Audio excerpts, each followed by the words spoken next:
Happy New Year! It's feeling like a good one, isn't it? Hopeful? COVID's finally over? No, but in all seriousness, I am feeling a little hopeful. As ever since ScoMo pulled off his miracle win of 2019 by gaining 1 seat. Whoa, what a wipeout! I always thought, putting on a Sharkies hat. What a political genius. We're all doomed. Nah, mate, not a genius. The hat's my version of the Guy Fawkes mask, but instead of anarchy, I'm trying to get the government to stop asking me to do shit. I thought Australia was going to be under the control of this man for a very long time, but slowly but surely, the figurative mask was pulled off of Scott, and underneath it was a lame rugby union hat. First he went to drink Mai Tais in Hawaii during Australia's worst bushfires in recent history and act so hilariously douchey, it makes cinema's greatest character Stifler look kind of nice. Bushfires? Bush? Ugh, no thanks. The schoolmeister likes it shaved. Later, dickwads. I'm off to get moist in Hawaii. Suck a dick.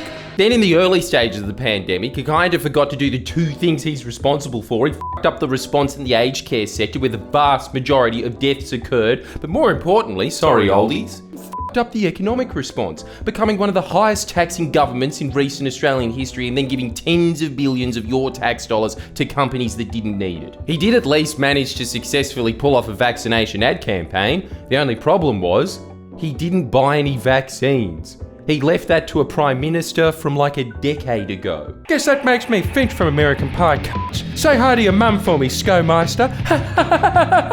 Oh, gay. That does not rock. So yeah, I guess what I'm saying is I'm feeling a little hopeful that what even an ex-Liberal Prime Minister describes as the worst failure of public administration in Australian history might be enough to convince Australians, okay, even though he's got the Sharkies hat, we'll settle on the bunny scarf guy. But it's really his latest move that got me truly doubting Scott Morrison's political instincts, as right now Australia is experiencing one of the largest waves of Omicron COVID in the world, overwhelming our testing facilities, pushing our health workers to the brink, and all the way back in September the Australian Medical Association was warning the Morrison government, make sure you have enough rapid antigen tests when you open up. And surprise, surprise, we didn't have enough tests. Even after Scott Morrison had time to learn from the vaccine f***up, which he should have been prepared for considering all the mums fighting over toilet paper at the start of the pandemic, this dereliction of duty is just to be expected at this point.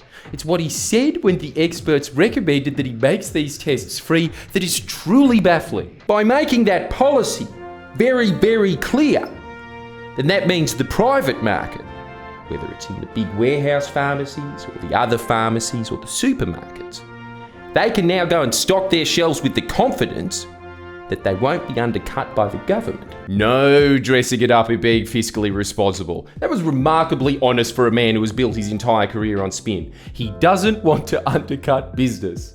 There still is a little bit of spin. Allow me to decode it a little further. Rat tests are a great opportunity for my friends and donors to price gouge, and who am I to stand in the way of that? And price gouge they did. I don't really need to provide any examples of this, as I'm sure you all have stories about searching far and wide for some of the most elusive and expensive rat tests in the world. That's not an exaggeration. They're infinitely more expensive than they are in the US and the UK where they're free. And I know ScoMo made them free for concession card holders.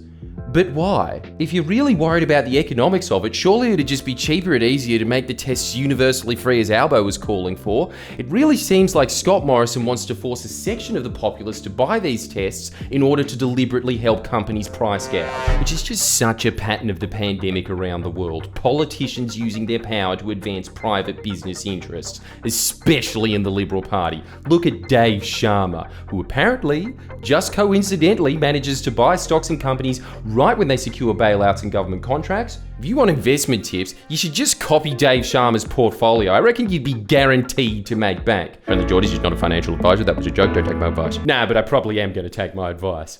Another fun one is that ex-Liberal MP and ex-colleague of ScoMo, Julie Bishop, her partner and stepdaughters run a health logistics company that distributes rapid antigen tests. Pantonic Health, a company that also boasts about supplying them to Australian government departments and businesses. Which I've got to say, is a hell of a lot more noble than Dave Sharma's hobby of, let's be honest, isn't it just insider trading? But back on track, these events just made me realise Scott Morrison is only a political genius insofar as his chronic laziness and special interests allow him to be.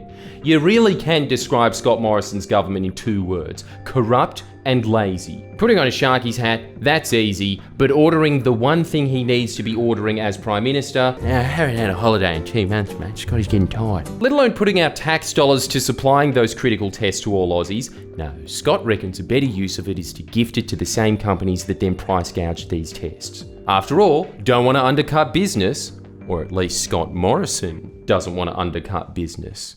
But maybe I can. No, we can't. We did have this great idea of just buying a bunch of rat tests and stand outside Harvey Norman giving them to people. Pitiful attempt to emulate some of Mr. Beast's videos and undercut Harvey Norman's business in the process. Then we ran into the problem of it's actually really hard to find these tests. Scott Morrison is so incompetent that I couldn't even do my skit of making fun of his mistakes. Eventually, after going to literally everywhere in Sydney, we managed to find some, so here's me attempting to destroy Harvey Norman's business model with giving away $10,000 worth of rat tests, so 5 all up. Alright, Harvey Norman's had it too good for too long, and they really have.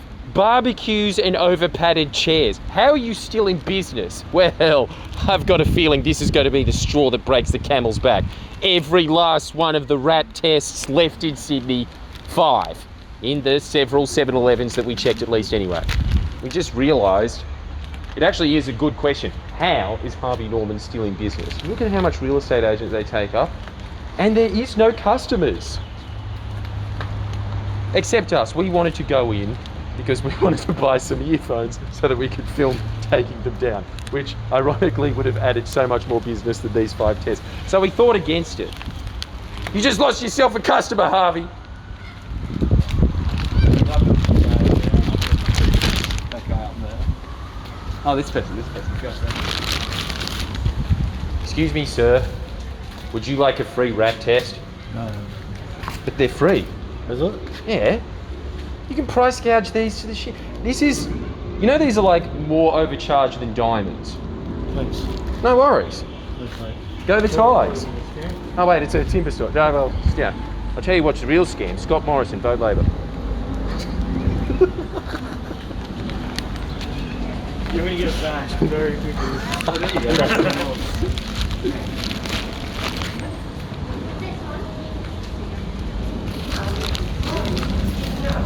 Excuse me guys, would you like a free rat test? That's right. But they're on the house. That's right. No. Other people need it more than us, that's true. Yeah. That's very considerate of you, I've got to say. Other people, yeah. And dude, we've only got 5 left, so good on you. Do you like a rat test, sir? No, thank you. A what? It's a rat test. It's for free. It's just in case you got COVID or not. Oh, thank you for Why are you that. giving? Oh, no, wait. Oh, sorry. Them bunny fingers. Yeah. Take your mask off.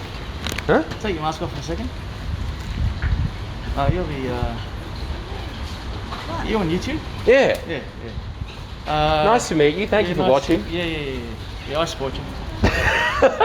Put it there, pal. Yeah. Thank you. So that Can you're not, we you're not, get- you're not, Hey, good luck with this yeah, healing you're not as well. in jail yet, eh? Not yet. We're trying though. Thank you. Can we get one each? We've only got 2 left, but okay. We bargaining there, we bargaining out here. Thank you. Black town. Unbelievable. Free rat test, sir.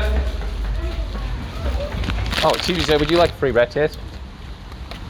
Yeah, there we go. It's a rat test. It's for COVID. On the house. Harvey's charging God knows what money for it. That's for free. But trust me, I never have this test before in my life, up to now. Why? Never got anything symptoms. Yeah? No. But what if you're asymptomatic? Oh, means like, then at least something should come out. Your temperature. Well, If, I think you if, really need to take this test if that's the case. Okay, I will take it. But, Thanks, I man. will check. Yeah, good on you. I think I actually have learned something here today. What? You are right about this, Dexter. If you say, do you want this? It's not infected. People aren't going to pick it up. If you say, do you want this? Harvey Norman is charging more than $0. People will take it. Excuse me, sir. Would you like a free rat test? Sorry, what's that? Oh, you don't need it? No, it's free. Oh, is it free? Yeah. Oh, great, perfect. Thanks for that, mate. No worries. Enjoy the rest of your day. You too, mate. No worries. Helped us out a lot. Where did I tell you? As soon as you say it's for free. Oh no, okay, thanks so much. Classic sales technique. Give away your product at absolutely zero profit. Please share and comment below. Comment.